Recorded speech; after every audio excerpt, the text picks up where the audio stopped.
evening, everyone, and welcome to another episode of A Closer Look, the show dedicated to bringing you the facts. We ask the questions no one else will, and we get the answers that no one else can. I'm Arabina Apia, and this is Season 4. Thanks so much for joining us. Well, look at us. I cannot believe that we have been on this particular journey for 4 seasons. Now, that may not sound like a lot, but that's literally more than 30 episodes spread out over 3 years and multiple islands. We've had conversations about our journey to 50 years of sovereignty, conversations about our health, conversations about crime and the impact on our evolving nation, and so much more. And this season, these very important conversations will continue. But it's only right that we begin the new season with a spirit of gratitude. So thank you. Thank you for your support. Thank you for your viewership and your critique. Okay, now that we have the pleasantries out of the way, I want to tell you a story. A story of a little girl who was always putting on a show. Whether she was dancing, singing, reciting poetry, or even just, performing. She knew that people across the country would one day learn her very difficult name, pronounce it properly, and applaud.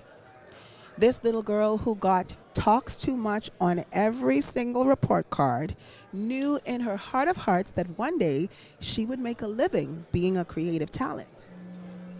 That little girl, believe it or not, was me.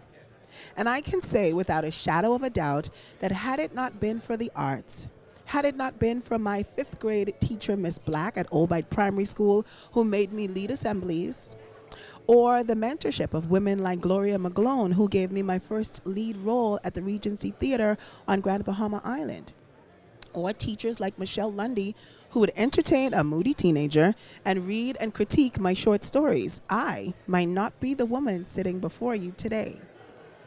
Which brings me to the reason that we're here. I say it all the time. The Bahamas is pound for pound the most talented batch of humans ever to human. The level of creative talent in areas like music, acting, dancing, writing, and producing is astronomical.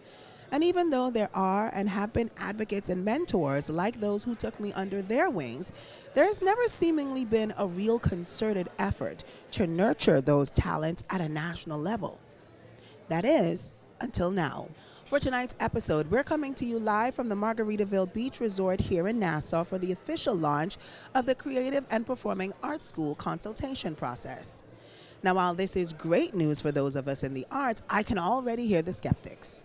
With everything that's going on in this country, why do we need a performing arts school? Why now? Why should this be a priority item for our country? Well, if you ask me, the answer is simple.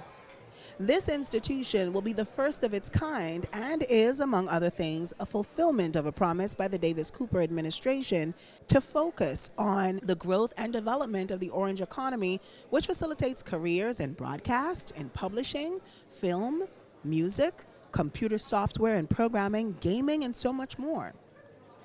The curriculum of this institution has been specifically designed to cater to creatives over the age of 18 who are looking for a space to further hone their talents and receive accreditations which will qualify them to work professionally in those fields anywhere in the world. That's what I call cultural impact. Over the next 30 minutes, you'll hear from those intimately involved in seeing this vision come to fruition and learn how you can get in on the ground floor. So stay tuned because A Closer Look begins right after this.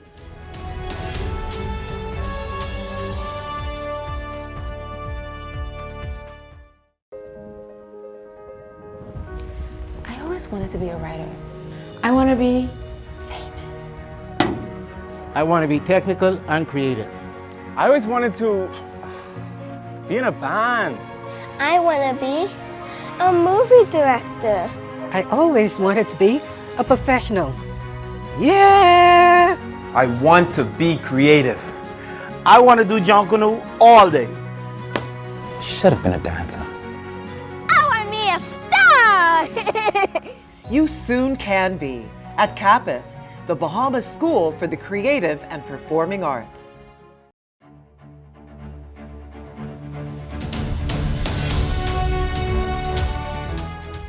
Welcome back. You're watching A Closer Look. I'm Arabina Apia, and we are continuing to come to you live from the official launch of CAPAS, the Creative and Performing Arts School set to be established right here in the capital. And we are taking a closer look at all of the elements of this new initiative, from the curriculum, the local and international partnerships that will make it possible, and so much more. Joining me now to continue this conversation is the chairman of CAPAS, Ian Poitier. Hi, and welcome to the show. Now, Ian, this is exciting times. You know, as someone who has been an advocate for the arts, I know this is something that is near and dear to your heart. But for those who need convincing, why CAPAS? Why now? What void will this institution fill in terms of education in the arts, in terms of, furthering and developing the orange economy? Well, I think you can never go wrong with education. It's never too much, too bad, or too late to start. And it's about the kind of education you get. What this kind of training and opportunity will open is a real door into the creative economy. The creative economy is a collection of industries that are based on creativity, talent, ingenuity, and so on. And the performing arts is one of the sectors that has the most potential in terms of jobs, wealth creation, and just interest. People want to sing and dance and act, or rather, more people want to sing and dance and act than want to make computer games. So I think you're kind of onto a winner there. What this will do is ensure that we have that training at a real world-class level. I mean, we say that, but world-class means being able to go anywhere and work at a level that is internationally recognized and accepted, to be comparable to anything that is on show now. So this investment is not a short-term thing, it's a long-term thing. And I think the impact will be felt across the culture. At the very worst, we'll have the best Sunday school programs happening. But more than that, it touches the heart, We can express ourselves, we can enliven our culture, we can make our culture be the best it can be. We have a Junkanoo culture. Well, all the elements of that, costume, singing, dancing, music making, those are all performance arts. And we hope to have a strand in Junkanoo training in the school. So that would be absolutely amazing. Okay, so can you elaborate for us on some of the key elements and the tenets that make CAPAS unique, that that really speak to the approach that is going to be taken to nurture the local creative talent and really attract talent from around the world as well? So there are several models of performing arts schools. We're following the conservatory model, which means that we're focusing on skills. So it's not a broad-based liberal arts education. You can't learn French or maths or something. But for those people who want to take those courses, hopefully we're going to have a partnership with the University of the Bahamas so students can do those. We want to make sure that you can get through 8 shows a week. We want you to hit the right notes. We want you to make a believable character. We want your voice not to break. We need you to get your legs up when you need to in terms of dancing. So that's the kind of basic model. In terms of what makes it Bahamian and makes it specific, well, it's the Creative and Performing Arts School of the Bahamas. And that already means something. The Bahamas has an international brand which is recognized and which is well understood. That's a sort of second strand. I think the third strand is that we will also have a very Bahamian, very Caribbean flair and quality. Wherever you come from, if you're from Korea or Rwanda or wherever, you're going to have to learn Bahamian national dances. That's part of the core curriculum. You can't graduate from the school and not know how to do a rake and scrape or do a merengue or whatever. The other thing is the staff. I think there's a way of teaching that we want to build on, which is taking the best from everywhere as well as incorporating our own. And that's important. Every country has its own distinctive style of the arts. And we want to make sure that that's infused in kind of what we're doing. Okay, now let's talk about enrollment, because this school is going to focus on 18 plus. That's right. And so what does the enrollment process look like for persons who are interested? Because I may decide I want to take up, This sounds like a pitch. I may decide I want to get into dancing full time. Probably So not, the enrollment process is as it is around performing arts schools. You come in, show us what you can do so people can see what level you're at. So it is an audition process? It's an audition-based process. Okay, now how rigorous is this audition process? Because I hear talking about... It's going to be incredibly rigorous, but that's not the thing. The point is in the audition, you show your best in that moment, and for some that means there's a path for you to become full-time professional, someone we recognize as being highly talented and highly dedicated. There might just be a gifted amateur. There might be somebody who wants to do it part-time, somebody who wants to do community courses. We'll have courses for you. But the sort of elite training, if you will, obviously the numbers are not going to be big there. This is hard. This is psychologically stressful, it's physically demanding, it's a full-on commitment. And generally, for most schools, after the first term, there are some people who decide, I can't do this, you know, I have to be on a diet for the next 8 years. People don't understand how much work really goes into it, right? Yeah, it's a lot. It's a full-time dedication. You know, when I had my own performing career, I didn't know what people did on Saturdays because I was in class, you know, and then when I stopped dancing, suddenly I realized people went shopping. Like, that's a thing? You know, shopping for me was something you squeezed in during the week on matinee day. Hopefully we get you back on set because there are tons of more questions. I know the public is watching, and so they'll probably have more questions as well. But I want to thank you so much for stopping by. Thank you.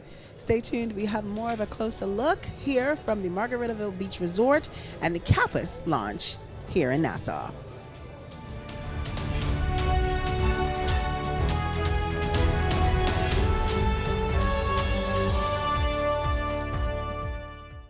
Well, it's the Creative and Performing Arts School of the Bahamas. And the performing arts is one of the sectors that has the most potential in terms of jobs, wealth creation, and just interest. I believe that in developing and promoting the creative skills and talents of our people, we are developing a nation better fit and able both to overcome challenges and to seize the opportunities of our time. The arts in general, and the performing arts in particular, have the power to help us imagine better possibilities for ourselves and for our world. And so when looking at the future, how we would envision our Bahamas, I couldn't see the new Bahamas without emphasis being placed on who we are and how we get there.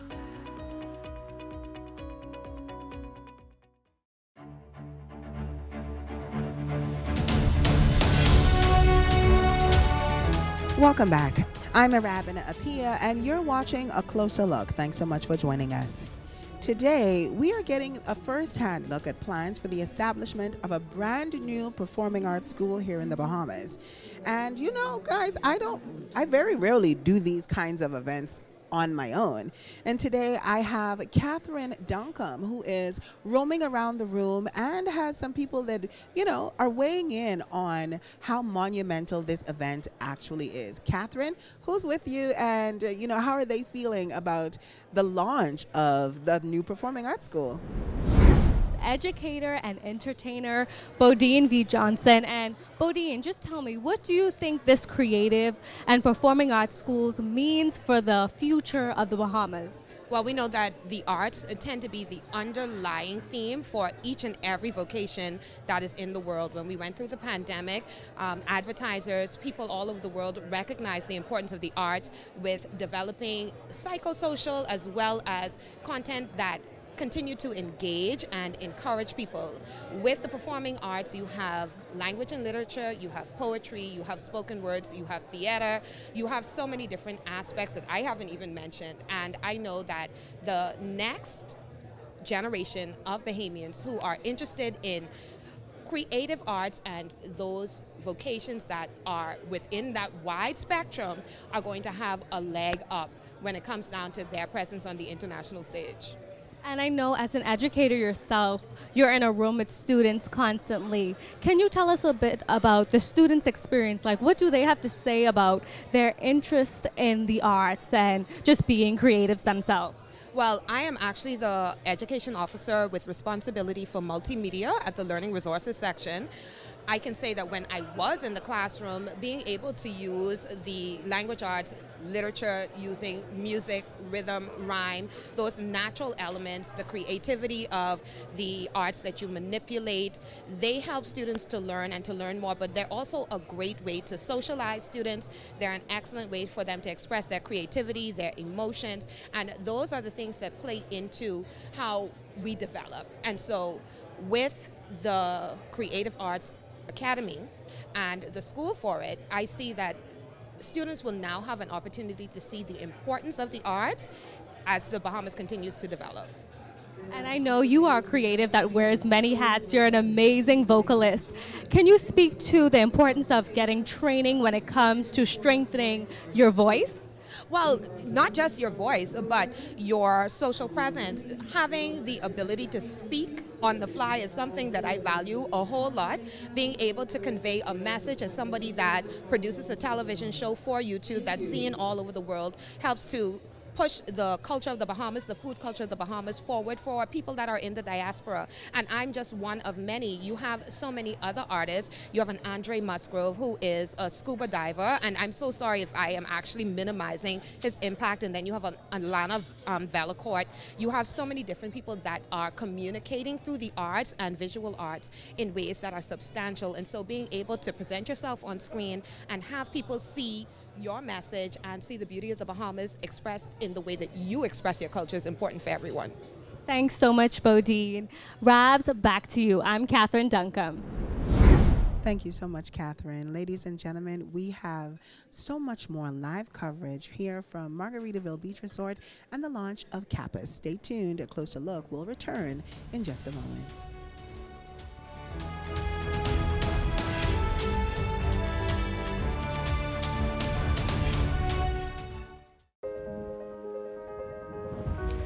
I always wanted to be a writer. I want to be famous. I want to be technical and creative. I always wanted to be in a band.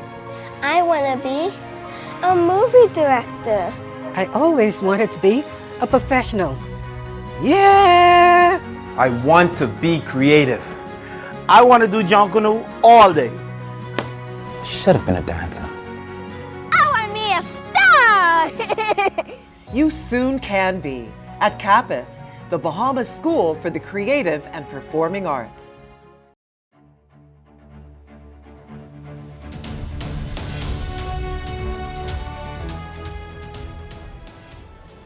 Welcome back. You're watching A Closer Look. Thanks so much for joining us. Today we are coming to you live from Margaritaville Beach Resort, where the government has just announced the start of the consultation for the Creative and Performing Arts School of the Bahamas. It's such an exciting time, and joining me now is Education Minister, the Honorable Glenys Hanna. Welcome to the show. Thank you. This has been an amazing paradigm shift. Hasn't it? Yeah. The Bahamas will never be the same once we get this rolling.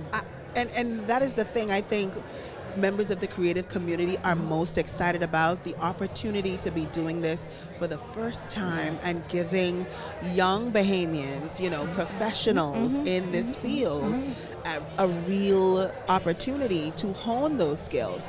I heard Mr. Poitier talking about some of the things that need to happen in terms of the curriculum so that this school has a sort of succession for young Bahamians to come to. Exactly, like a feeder program. So let's talk about some of the changes that are going to happen in this time frame. Yes, and I just want to say that I think the importance of this is its intentionality. If we are going to take the nation forward, we have to be intentional about what we do. As it relates to the curriculum, we've already advertised, we're bringing in an officer in the Ministry of Education who is going to assist us with the integration of Junkanoo into the curriculum and also the arts into the curriculum. We want to infuse our curriculum with the arts. In fact, we're doing a pilot project now in several primary schools where we're using the arts for core subjects, English, math, literacy, numeracy, and I'm told the results have been fantastic. So for example, you would show a painting and you'd ask the child in primary school to describe the painting and to develop it, and it gives imagination, expression, it deals with color, form, and we're doing that as we speak.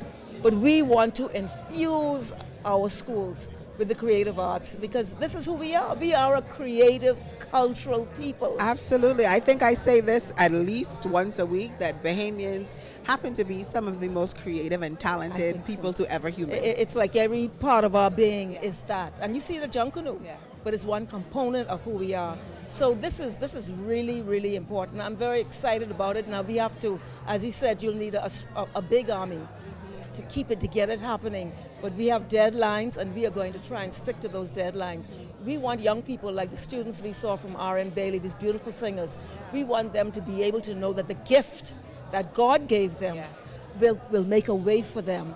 And so I'm very excited about this. You know, one of the concerns for the creative community has always been, once we have this training, they want the opportunities to see the industries really be developed. So how are we looking to have these industries also be developed? So if you're looking at being in broadcasting, if you're looking at publishing, what sort of steps are being taken to sort of strengthen those industries as well, to make them more attractive for Bahamians who want to get into the creative works? Yep. Well, I think that Ian Poitier, in his demonstration or his presentation, he spoke about the University of Bahamas, he spoke about the Dundas and all of the varying components. He spoke about radio.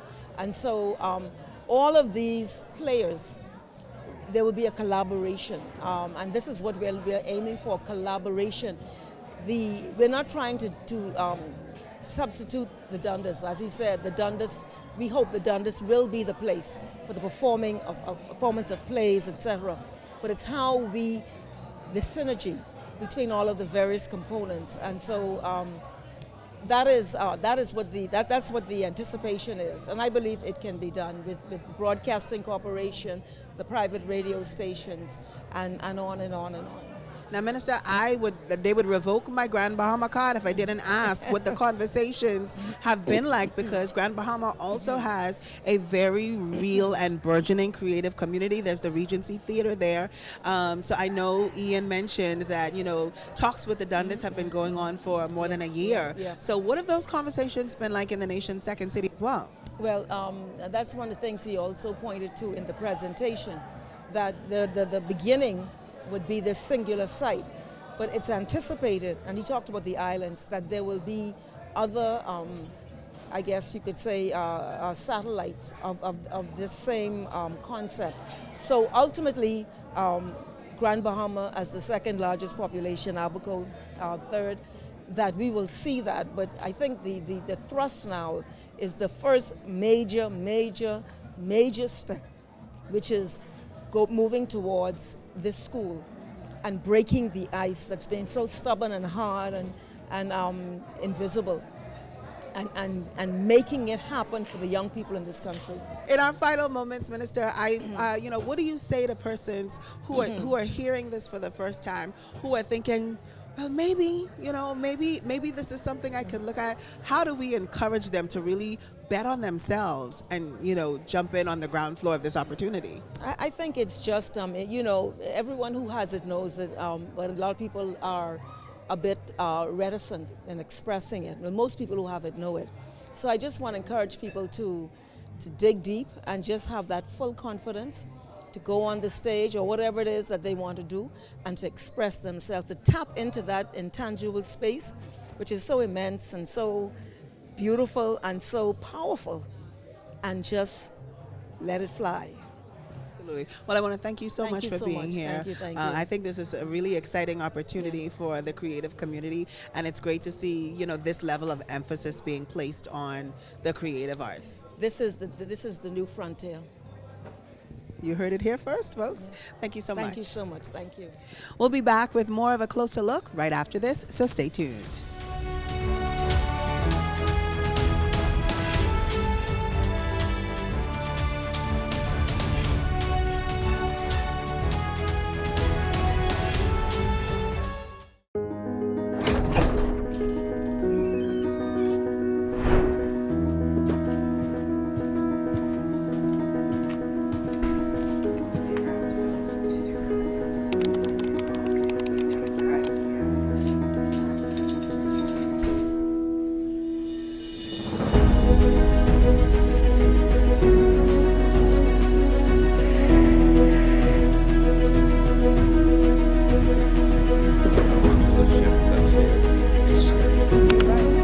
Out, guys, 1 minute out. In 3, 2. Hello, everyone.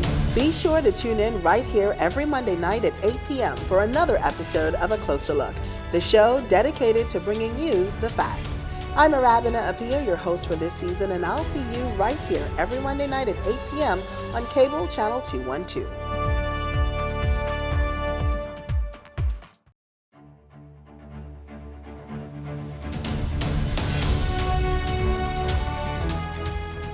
Welcome back. I'm Arabina Apia, and you're watching A Closer Look. Thanks so much for joining us.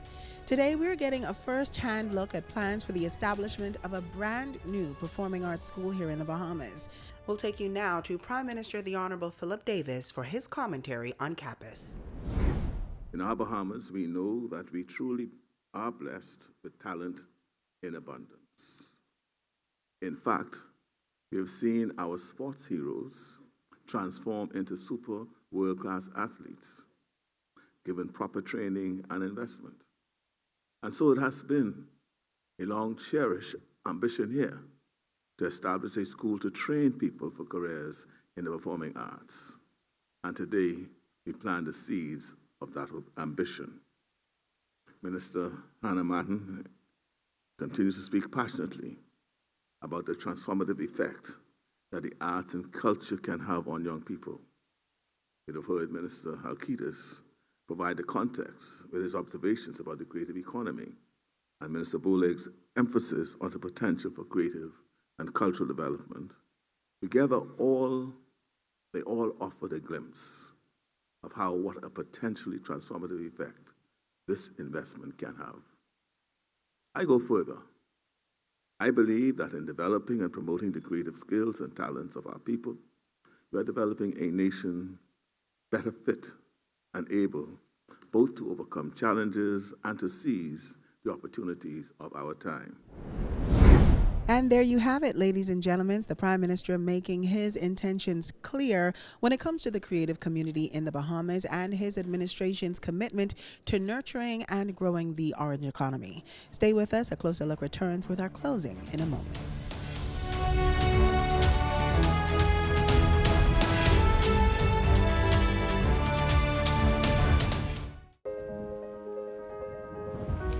I always wanted to be a writer. I want to be famous. I want to be technical and creative. I always wanted to be in a band. I want to be a movie director. I always wanted to be a professional. Yeah! I want to be creative. I want to do John Canoe all day. Should have been a dancer. I want to be a star! You soon can be at CAPAS, the Bahamas School for the Creative and Performing Arts.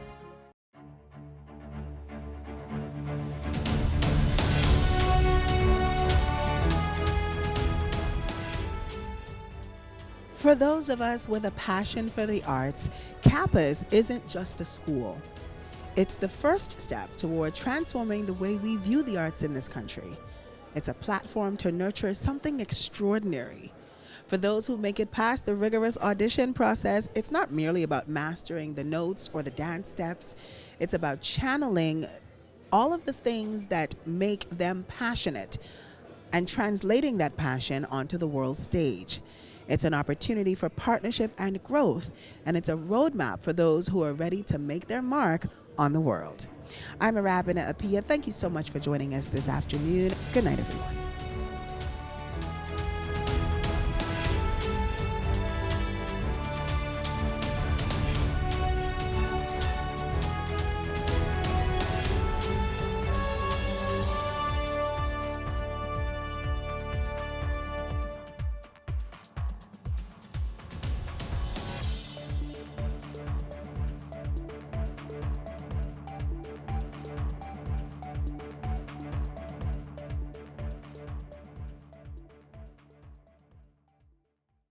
You